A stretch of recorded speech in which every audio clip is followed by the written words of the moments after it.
Hello everyone, hey, this is Jason. Hey, I got a couple emails asking about how to make bullnose for granite, for marble, porcelain tile. Now porcelain tiles always colored the same all the way through, so you can fabricate it, you can round that and make your own bullnose. We run into it a lot on these projects where they don't have bullnose available for certain tiles, and you can actually sculpt and make your own bullnose and shine it up and polish it where it comes out looking like this. You just want to put a slight round on that so that it doesn't have that square edge on if you're doing stairs like these. So it's a much nicer look, and also you probably wouldn't catch your toe on this as much if you're walking around barefooted. So it's just a much nicer finished look than having just a square edge on your steps. The only other thing you could do is use Schluter metal. I don't really like Schluter. It works good for some areas, but like on a set of stairs like these, I wouldn't really want to put a metal strip at the top of each step. It just, to me, it looks tacky on applications like this. And also just make sure all your cuts, everything that you do is really nice and uniform and straight. When you set tile, it's finished work, and when you mud it in, it's going to be there for a lot of years. So you're going to have a lot of people looking at that. You want to make sure everything's nice and tight. But you can see that edge right there, how nice that looks. And I'm going to go ahead, I got a couple tiles sitting over here. I'm going to show you how we do that. I also tiled these stairs over here. So we just continued the line right through up and over the stairs on this side, and that way it went horizontal because it was laying the same way. Another thing, when you're doing these planks, these are 4 feet long, about 8 inches wide, I believe. If you run into something like this where you have to make a cut and stop your pattern, you want to make sure that you keep in mind to carry that pattern up into your next floor. I see a lot of people miss this one, and it looks really tacky when they do it that way. This is our main floor out here. So if you see these 3 joints right here, you have one there, and one there. So what we've done is this is a full board right here from there to there. So we pulled a measurement from there and made a full board so that it continues on. So if you see these 3 boards right here, now when you walk up in this upper area, you have that same repeat right there. So it looks like everything just flows through really nice and carries on. You want to pay attention to stuff like that. Just little details will really make or break your tile job. When I go and look at any job that another guy has set, I always look for the cuts and the details and things like that, like along windows and places like that. You want to make sure that you do a real nice job cutting all that in. So the way you make your bullnose is there's these dry polishing pads. You can get these at any tile distributor. They cost anywhere from $150 to $200 for a set. They start at $50, that's the lowest, and they go all the way up to $3,000. And then they also have a buffing pad at the end. You're not going to want to go that high on porcelain because it'll make it too shiny. You just want to use your best judgment. We usually stop at about 800, so we go 50, 100, 2, 4. This tile we're actually stopping at 4 because 8 just puts a little bit too much shine on it. You want to keep it kind of natural looking, but you just want to. So the 50 is the most aggressive. That's the one you start with, and then you just work your way up. 1, 2, 4. I'm going to show you how to do that really quick. I got these tiles clamped down, so I'll just run through it.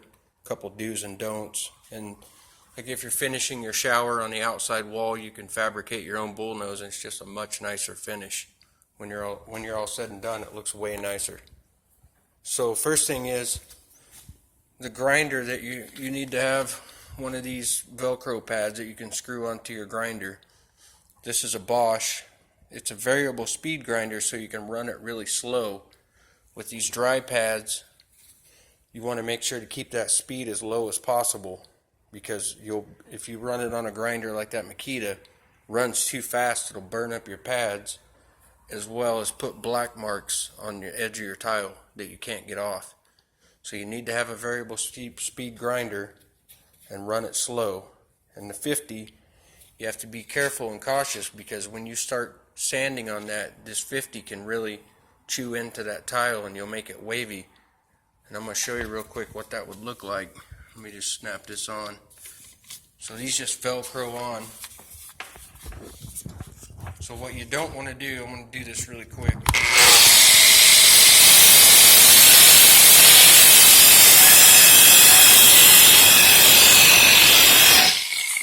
Is when you begin to shape that, you just want to ease that edge a little bit. But what you don't want to do is see how that corner kicks in right there.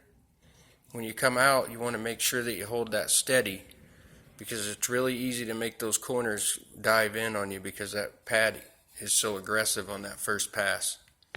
So that's just the main thing you want to watch for. You want to take the 50 and basically shape it the way you want it, and then continue. Your 100 will take a little bit off, but not as much as the 50 pad will. So let me put this down real quick, and I'll just show you how easy it is just to fabricate your own bullnose real quick. It really doesn't take that much time, especially after you have done a few. So I'm going to move this one.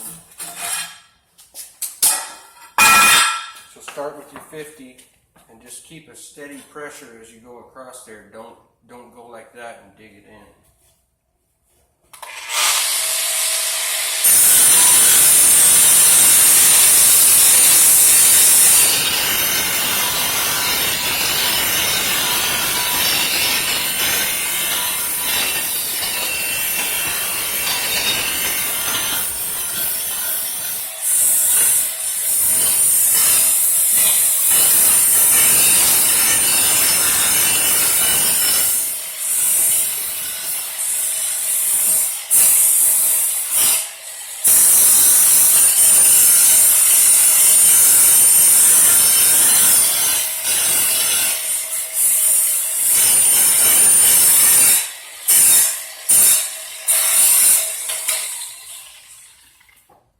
That one's going to give you the profile that you're looking for. It's up to you how much you want to put around on that. You just keep going and working it, and you can make it as round as you want.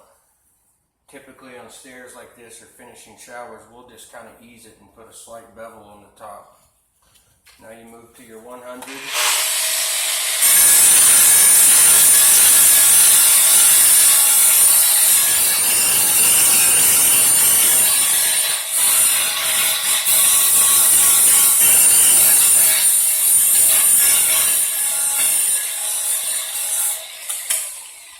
Another little trick that I'll point out is this edge under here. You're going to see that when you put that over your tile.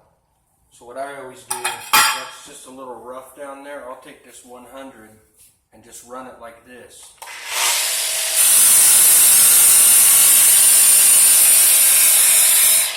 And that just knocks all those little burrs off under there, so that's nice and straight.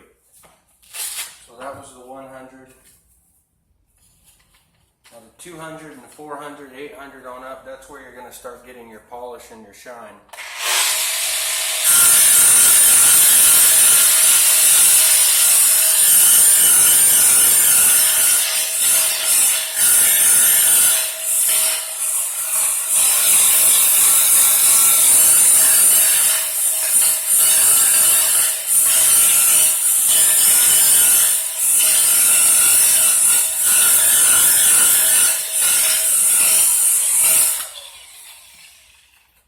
It doesn't take long. You just run through your pads really quick, especially with porcelain.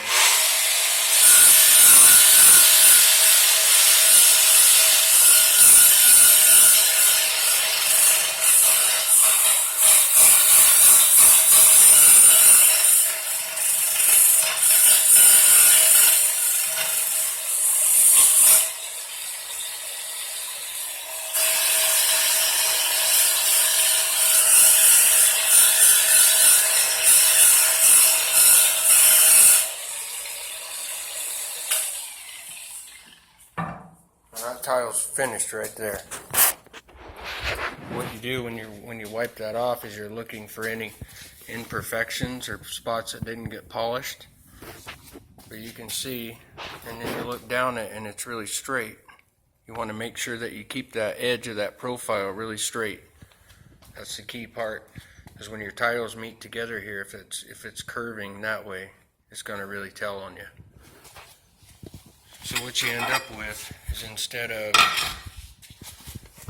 just a square raw edge, see what I was saying about that being rough down there? And I took that 100 pad and it cleaned that edge up. You want to really be cautious about that too. That way, when you put your upright piece underneath it, like that, it makes a really nice finish. Versus, see, it looks kind of chipped up and just rough right there. And after you run that pad over it, it cleans it all up for you. So that's how you make bullnose for porcelain. It just puts a nice little finish on it. Kind of bevels it. You can look at it from the end here. You just want to ease that edge is all you're doing.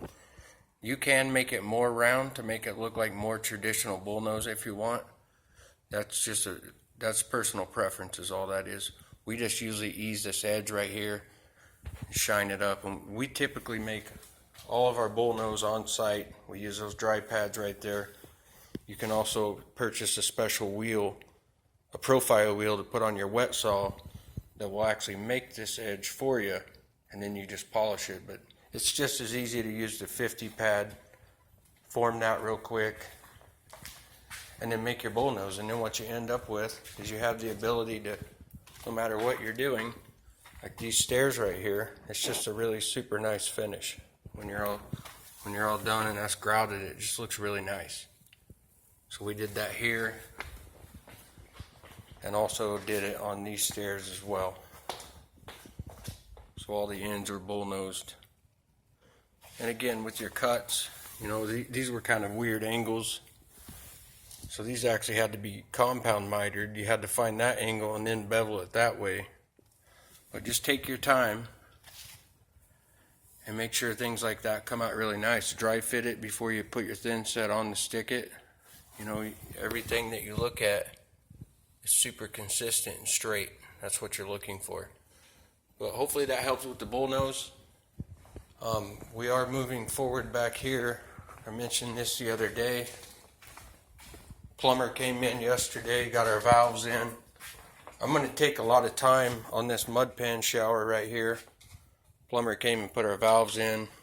This is all getting wrapped in tile outside of the shower. I'm going to take a lot of time and do a really detailed video on mud pans about pre-slopes, liners, proper way to do a curb. I see a lot of bad information on YouTube about mud pans, and I'm going to correct that. So hopefully that homeowners and do-it-yourselfers that are going on there to learn can find somebody that knows what they're doing and instruct them how to do it the right way. So this will be kicking off here in another day or two, I would imagine. So we'll bring a video back then, go through the whole thing of a mud pan, do's and don'ts, give you information that you can go and research yourself. It's not my opinion, it's just facts. But we'll bring that one. We'll see you then. Hope you have a good night.